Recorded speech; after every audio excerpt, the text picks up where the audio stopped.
everybody, welcome back to Reissued. If you're new here, my name is Andrew. It's here, it's happening. Finally, my kitchen is done. Woo! It has been a long process. It was the first room that we started working on when I purchased the house back in 2021. And now here we are in 2023, it is done. Today we're gonna be talking all things kitchen. I'm gonna show you the process of where we started to where we are now. We're gonna talk about design decisions, construction process. I'm gonna talk a little bit about how I accessorize the space. And also I'm gonna address the question that came to mind a couple weeks ago, is my kitchen already out of style? As I mentioned, this was one of the first rooms that I started designing in my house back in 2021. I did have my eyes on Pinterest. I was very aware of the trends at that time, and now here we are in 2023. Are those design decisions already considered dated? That's the question. We're gonna talk about it all. There's gonna be a lot going on in this video, so I'm gonna drop some timestamps below so you can skip to the part of the video that is of most interest to you. Of course, there's gonna be a crazy before and after. This is definitely the most dramatic before and after I've had in my house so far. Cannot wait to show you. But first, let's all time travel back to 2021, back to where this kitchen started. It's about to get crazy, y'all. Stay with me, let's do it.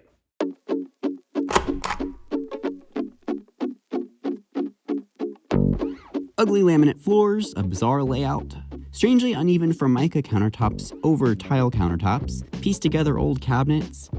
This kitchen had just gotten a fresh paint job, so it looked better than it really was, but even then it clearly had some issues. I mean, no amount of paint could hide that crusty, halfway falling down ceiling. Back in June, right after I purchased the house, this is the first room that we started working on. We knew that the ceiling was going to be a problem, both because it was ugly and because it was literally falling in. A few cuts and a little pull.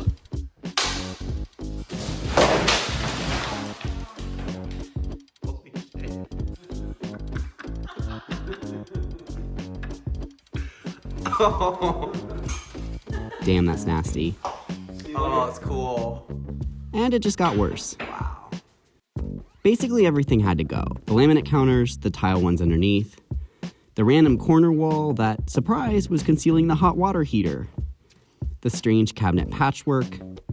Demoing this kitchen was literally like peeling back a really ugly, dusty onion.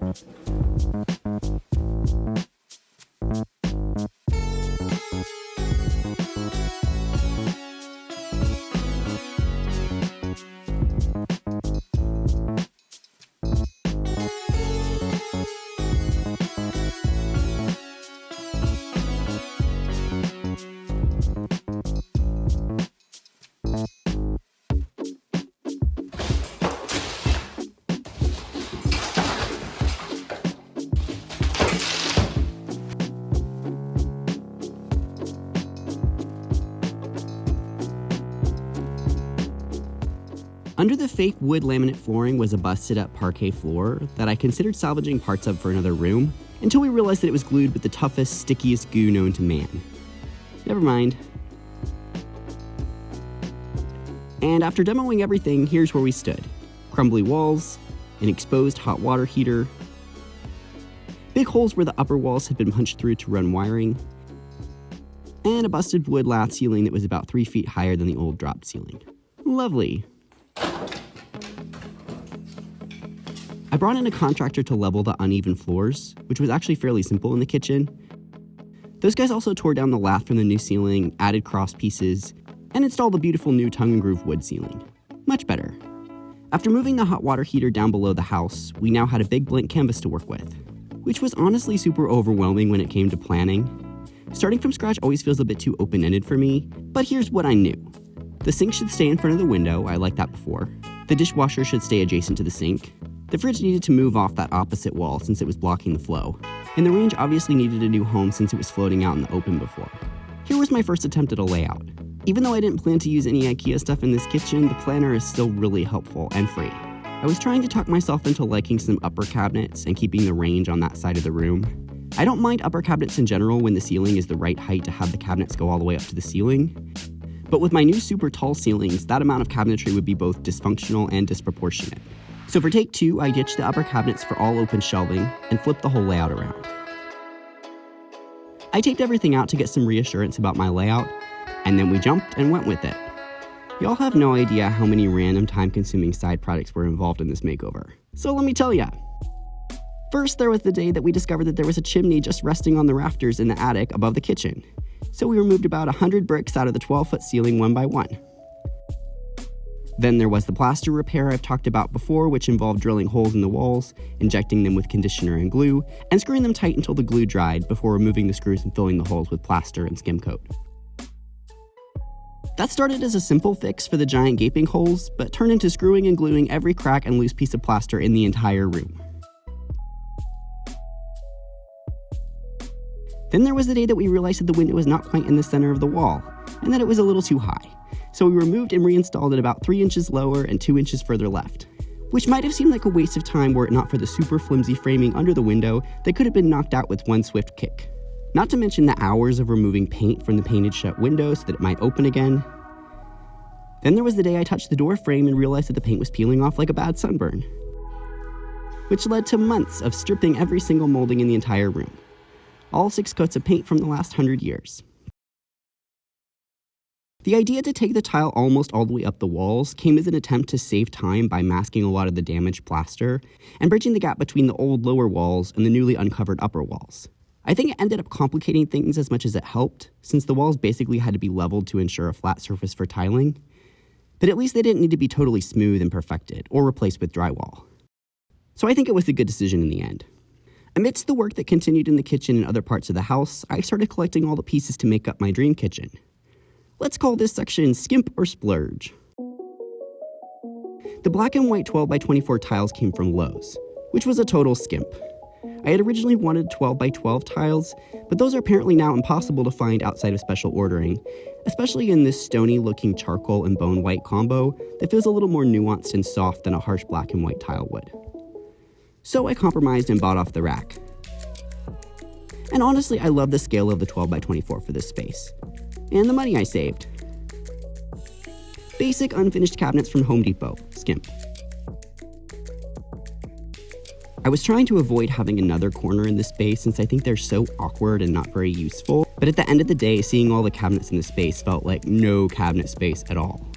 So it was a really smart choice to wrap things around the corner and place the fridge on the other wall.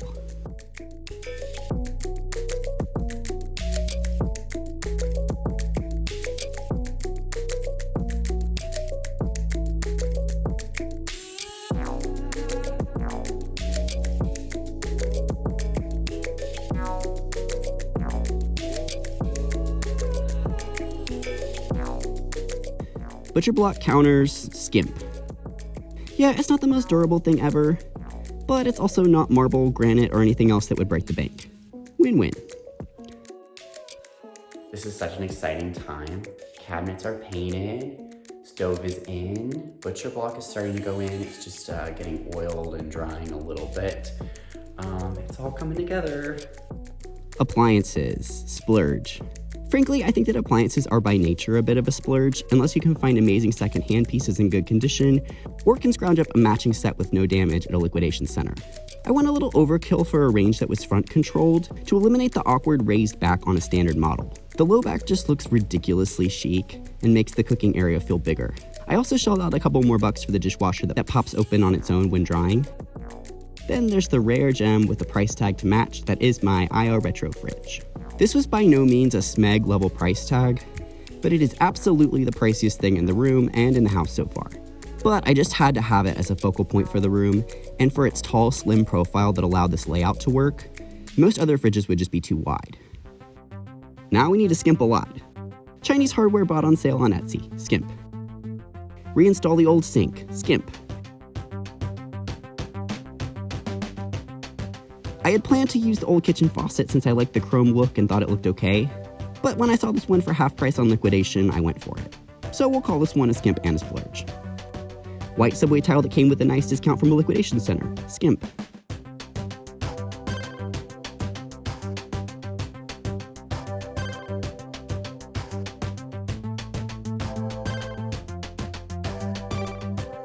Sconces sourced from a liquidation center through eBay, skimp.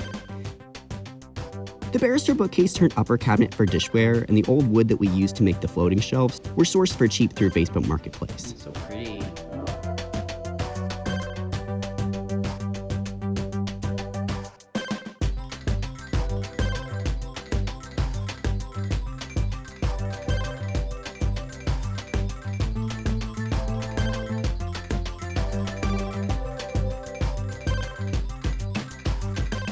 I'm going to gloss over the bookcase, the porch wood range hood, the hand-painted jute rug, and the antique dresser kitchen island in this video, since they've already been discussed in other dedicated videos. I'll link those below.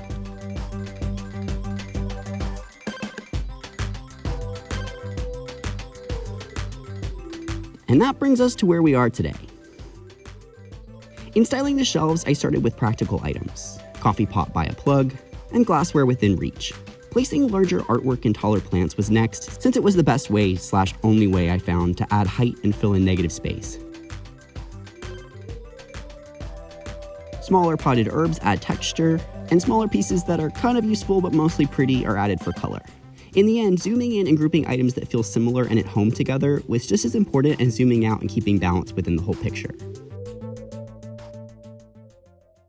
Hey everybody, so I'm here in my finished kitchen and I thought before we do the before and after reveal, I just wanted to talk about something that's on my mind. I've been dying to talk about this. So a couple weeks ago, I saw a video from a big YouTube creator, Kristen McGowan. It was essentially like interior design trends that are going out of style in 2023. And it's not the kind of video that I usually would watch, but I couldn't ignore the fact that the bad kitchen in the thumbnail looks a lot like my kitchen. So you know I had to click on it because that's how clickbait works. And so essentially in the video, she just kind of breaks down trends that are on the way out. Those include white subway tile and open shelving in kitchen and accent walls. Definitely some things that I've made use of in my space. And so I had to talk about this for a couple of reasons. First, I'm genuinely curious. When you watch the after footage, be honest, drop it down in the comments below. Does my kitchen look dated already? Again, a lot of the choices that I made here were made in 2021. There's definitely some 2021 Pinterest kitchen vibes going on here. I think I've kind of worked with it enough to make it more classic, but I don't know. Are there things that are jumping out to you as being really out of style? I'm just curious, I have to know. Secondly, this kind of trend conversation just kind of irks me. It's one thing when it comes to fashion where things kind of come in and out a lot because you can change up your wardrobe relatively easily and you can hold on to things and wait for them to come back and cycle again. When it comes to decorating your house, particularly kitchens and bathrooms, I don't know how we're supposed to keep up with the trend cycle. It's one thing to talk about trends to avoid so as not to create a space that really dates itself, but if you're just replacing one old trend with a new trend that's also gonna date itself in a couple of years, I don't see that as being a very productive conversation. Also, I think when we use terms like out of style, it causes people to lose confidence in their ability to decorate their space with things that they love and things that are functional for them. And I think when we lose confidence in ourselves and our individuality, we seek to copy to get that validation and that acceptance. And when everyone copies the same trends, then it creates this moment in time that really dates itself. And so it's kind of like a self-fulfilling prophecy where these trends come around and become so huge that you can pinpoint exactly when that happened. And then when the trend passes, it feels really dated. Case in point, one of the things that she talked about in the video was the accent wall where everyone did the diagonal lines. I personally really like the way that that looked, but everyone did it so much that now whenever I see that, I'm like, oh, that's so 2020. It took something that was good and made it feel really basic and mainstream to the point where it was no longer a great design moment. Finally, I wanted to talk about this here because I think so much of the YouTube space or the social media space in general surrounding design is very focused on trends, which makes sense because making a trending video often comes with talking about topics that are trending or trends themselves. But for you, I thought I would offer a different perspective. I have a hard time creating videos about trends because it just doesn't feel like what I want to put into my space. And so here are some ways to kind of avoid the trend pitfalls. Number one, I definitely believe in filling your space with things that are meaningful to you. So maybe that means it's something that you just find really beautiful. Maybe you fill your space with heirlooms, things that you thrifted. You're gonna remember that day, that find for the rest of your life. I think that having things around that hold meaning to you, one, make your space more unique because we all have kind of unique ideas and perspectives. And so if you can put that in your space, it makes your space more unique and less prone to trends. And also when you fill your space with things that are meaningful, you're less likely to get tired of those things over time. If we just go out and buy all the things that are trending right now, then you know, it doesn't feel like you have a personal connection with it. You're going to be tired of it in a couple years, and then you'll have to sort of cycle it through again. Second thing, which is probably the most important part of this conversation, and that I've learned a lot in my renovation, is designing your space around what is functional for your life and what is appropriate for your space. So in my kitchen, I did do the open shelving thing. That was a big trend at the time, but it works for me. One, because I'm not a huge gourmet kitchen person. I don't have tons of stuff to put everywhere. I don't need tons of cabinetry.